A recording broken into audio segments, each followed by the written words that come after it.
According to Hebrew scripture, the 35 acres of land in southeast Jerusalem, known as the Temple Mount, was originally a threshing floor for processing grain and was purchased by King David for the purpose of building an altar.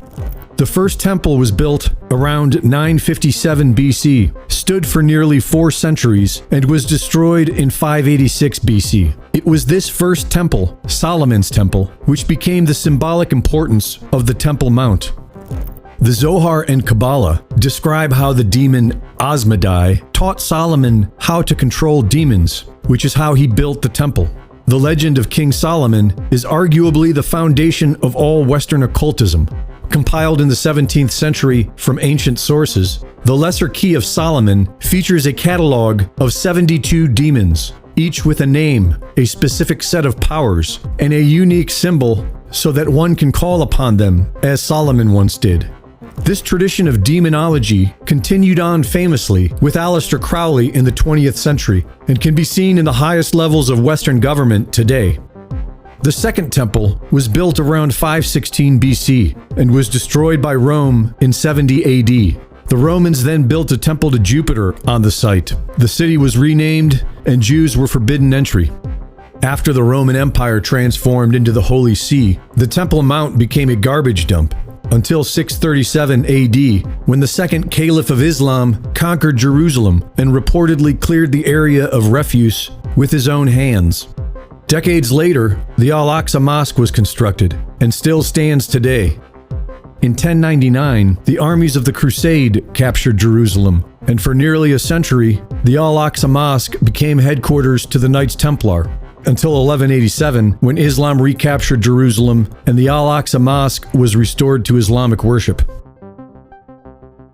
Cyrus Ingerson Scofield was a disgraced lawyer accused of forgery and fraud, who abandoned his wife and children and went on to become pastor of the First Congregational Church in Dallas, Texas in 1882.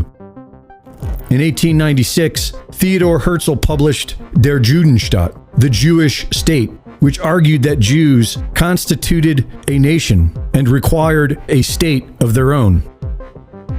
Cyrus Scofield received financial support from Samuel Untermyer, a prominent Jewish Zionist, and Scofield's connection to the wealthy lifestyle of the Lotus Club in New York City. In 1909, with the prestige of Oxford University Press, a reference Bible was published, with Scofield's own notes printed in the same physical space as the biblical text itself.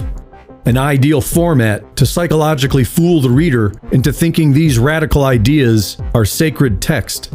Radical ideas such as, in order for the second coming of Jesus Christ to arrive, a specific sequence of events must occur.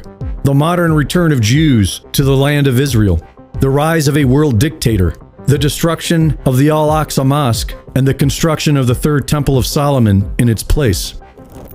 In 1917, after the British conquered Palestine, Foreign Secretary Arthur Balfour sent a letter to Lord Walter Rothschild, a Zionist leader of the British Jewish community and member of the Rothschild banking family.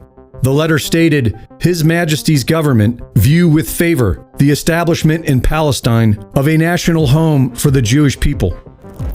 The League of Nations formally granted Britain the Mandate for Palestine in 1920, and on May 14, 1948, the United Nations planted the official flag of Israel into parts of Palestine, forcing about 700,000 locals to leave. After the Six-Day War of 1967, Israel conquered more of Palestine, including East Jerusalem and the Al-Aqsa Mosque. That same year, the New Scofield Reference Bible was published, and evangelical grifters hailed it as prophetic.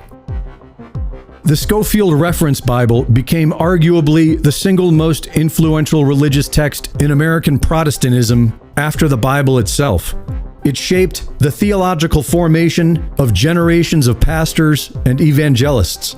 By the mid-20th century, millions of American evangelical Christians had been shaped by a theological worldview in which the modern state of Israel is a fulfillment of biblical prophecy, and in which opposing Israel's territorial claims is the equivalent of opposing God.